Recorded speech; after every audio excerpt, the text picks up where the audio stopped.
A principios de los 90 la DTM tenía dos dueños, Mercedes-Benz y Alfa Romeo. La mesa estaba servida, pero nadie vio venir a un tercer competidor.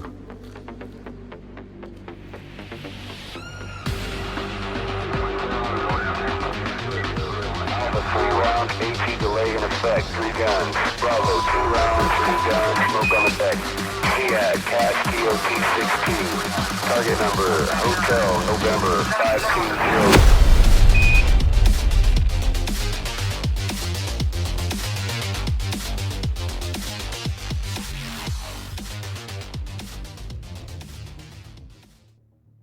En el capítulo de hoy vamos a hablar de uno de mis coches favoritos de turismo, el Opel Calibra V6. Este coche lo mencionamos brevemente en el video del Alfa Romeo 155, así que el episodio de hoy sería la continuación del capítulo del Alfa. Queda la descripción abajo. El Grupo A fue un conjunto de reglamentos de automovilismo administrados por la FIA que cubren los turismos derivados de modelos de producción para las competencias de turismos. Los coches del Grupo A estaban limitados en términos de potencia, peso, tecnología permitida y coste general. El objetivo del Grupo A era asegurar una elevada participación no solo de marcas oficiales, sino también de equipos privados.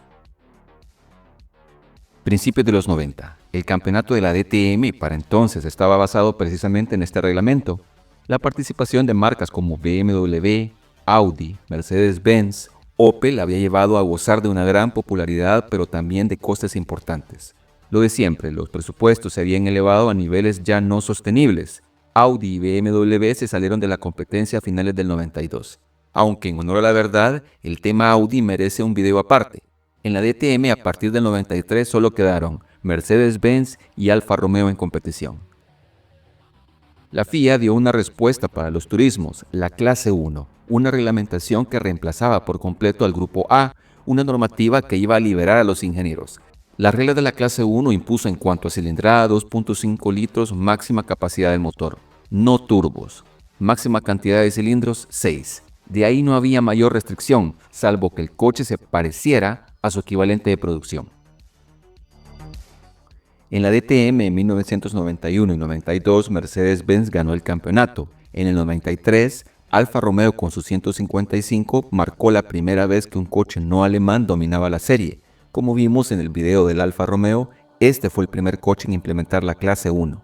Mercedes-Benz no hizo el salto y se quedó con una versión mejorada de su Grupo A y no fue hasta el 94 que emigró a la nueva normativa. Es en este escenario que Opel volvió a la batalla y lo hizo dentro de la clase 1, esta vez con el Opel Calibra V6. De hecho, el Calibra debería haber estado listo desde inicios del 93, pero como Audi y BMW dejaron el certamen como ya explicamos, la marca puso en suspenso el desarrollo del coche. Una vez entró Alfa Romeo, se prosiguió al desarrollo de esta bestia. El debut fue al final de la temporada 93, en Hockenheim. Terminó séptimo. Opel no bromeaba con este proyecto. Los pilotos que inicialmente pilotaron esta máquina fueron el ex campeón del mundo de F1, Keke Rosberg, y Manuel Reuter. Keke Rosberg es papá de Nico Rosberg, campeón mundial de 2016 de Fórmula 1. De hecho, en las tomas que estamos viendo en este momento me parece que quien acompaña a Keke es precisamente Nico. Manuel Reuter, unos años después, entre otros logros, ganaría las 24 horas de Le Mans en 1996 con un TWR Porsche WSC 95. De este coche hablamos un poco en el video del Jaguar XJR9, el depredador de Porsches. El equipo encargado de gestionar inicialmente el Calibra fue uno de los que ya hemos hablado en el canal, Team Jost. Luego en el 94 podría llamarse como una temporada de aprendizaje. Ganaron una manga en Donington Park en Inglaterra. Y es que la DTM iba a algunos países haciendo parte del campeonato, solo que eran carreras de exhibición, por ejemplo en Inglaterra o en Bélgica. No siempre eran puntuables. El coche tuvo 8 DNFs en la temporada. El Opel era rápido, era bueno, pero no lograban que terminara las carreras. En el 95 se hicieron cambios. Opel pasó a la ofensiva, una alineación de diferentes pilotos. Hubo dos equipos en esta temporada, el equipo Rosberg, en el que estaba Keke y el tricampeón Klaus Ludwig, y el Team Jost. En él estaban Manuel Reuter, Yannick Dalmas y JJ Leto. Y para que vean que aquí todo conecta en el mundo del automovilismo, a Klaus Ludwig ya lo habíamos mencionado en el video del 935/8 que ganó Le Mans en un Porsche K3. Manuel Reuter lo mencionamos en el video del Jaguar XJR9. Yannick Dalmas y JJ Leto me parece que los tuvimos que haber mencionado en el video del McLaren F1 GTR y del BMW B12 LMR. En este año el motor declaró unos 450 caballos de fuerza a 12.000 RPM, las especificaciones las vamos a ver en un momento. El coche se pensó para poder hacer cambios de motor rápido. Recordemos que este era un 4-wheel drive, así que era un tanto más complejo intercambiar motores entre las dos mangas que constaba un fin de semana de carrera. El coche se diseñó para poder hacerlo en minutos. Tras varios podios, Ludwig logró las primeras victorias de Opel en la DTM con un doblete en la cita final de Hockenheim, que le dejaron tercero en la general, con 80 puntos. Para 1996 el DTM pasó a la mano de la FIA y se rebautizó como ITC, elevando el nivel tecnológico. Esto lo mencionamos un poco en el video del Alfa Romeo. Los presupuestos se empezaron a inflar y era un campeonato literalmente mundial. El calendario constaba de carreras en Alemania, Portugal, Finlandia, Inglaterra, Francia, Italia, Brasil, Japón. Reuter fue campeón, logrando un hito que nadie creía posible hasta entonces: 15 mangas consecutivas en los puntos. Y no solo eso, su peor resultado en esta racha fue un 10º lugar. Sigamos con la parte técnica del Calibra. Este coche montaba de fábrica el bloque C2XE. El bloque era un V6 a 54 grados. Este era de hierro fundido. Ahora bien, las reglas daban la libertad a no necesariamente ocupar el mismo bloque que el coche llevaba de fábrica. Joest y Opel buscaron otras opciones. Yo no recuerdo si lo mencioné, pero General Motors y Opel hicieron cooperaciones en su momento por esos años.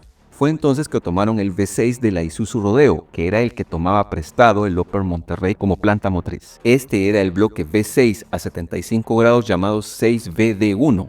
Este estaba construido en aluminio. El bloque recibió una serie de reformas para mejorar su desempeño por parte de un fabricante que ya hemos mencionado en el canal, Cosworth. Este bloque pasó a llamarse KF. La decisión de cambiar el bloque C2XE y sustituirlo por el 6VD1 era más por un tema de peso, y también que el ángulo de 75 grados permitía bajar más el centro de gravedad de todo el conjunto ya montado en el coche. Para el 96, ya con la DTM convertida en la ITC, el coche recibió una versión más extrema.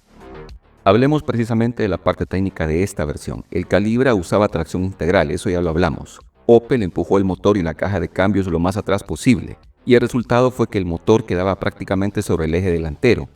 Para la culata trabajaron junto con Cosworth, aprovechando su experiencia en Fórmula 1. Diseñaron una culata con resortes neumáticos para las válvulas, eliminando los resortes metálicos que podían romperse a tan altas RPM.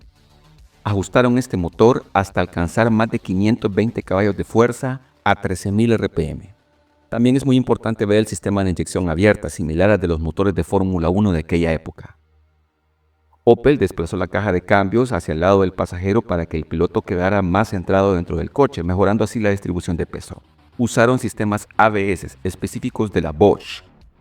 Para la última versión, la caja de cambios era totalmente automática. Solo se usaba el embrague en el arranque. El embrague nunca se desacoplaba, las velocidades de los ejes se igualaban cortando el encendido y el combustible en los cambios hacia arriba, y con acelerador en automático en los reducidos. La electrónica fue desarrollada por Williams Formula One, aprovechando su conocimiento del Fórmula 1 del 93. Otra característica importante es su sistema de GPS. El coche sabía en todo momento dónde estaba en la pista y qué curva venía. Esto era clave para muchos sistemas. Las barras estabilizadoras ajustables de adelante y atrás, diferenciales ajustables, balance de freno variable y un lastre móvil, todo era en función de la posición del coche versus la pista y las curvas que estaba atravesando. Esta parte del lastre móvil yo había leído un poco sobre esto, y aunque el sistema que vemos no necesariamente es de Opel, sí muestra cómo se esperaba que el sistema funcionara. Si observan ustedes, las esferas rosadas simulan la carga móvil. Esta iba desplazándose por medio de actuadores hidráulicos y poleas, dependiendo de dónde la computadora pensaba que el coche se dirigía. La idea era mantener la mayor cantidad de masa del coche cerca del centro de gravedad. Para la parte aerodinámica, la configuración del alerón trasero era una cuestión crucial. Se hizo un trabajo en el túnel de viento, evaluando diferentes perfiles. El nuevo diseño supuso un aumento del 8% en la fuerza descendente. El resto de apéndices aerodinámicos, alerón trasero con un gurney flap, subcarrocería casi completamente cerrada. La idea era generar un efecto suelo. Difusor trasero. Ventilación de los pasos de rueda. Esto sirve, entiendo, para deshacerse de los vórtices.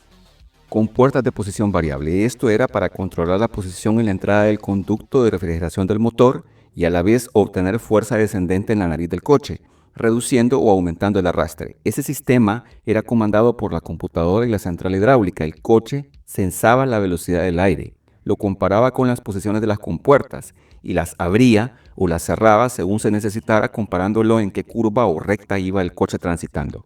De hecho, hubo varios conceptos de nariz que se manejó en su momento. El Calibra tenía 3 tanques de combustible en la parte trasera y un depósito de aceite de cárter seco. El combustible podía transferirse entre tanques para mejorar el balance.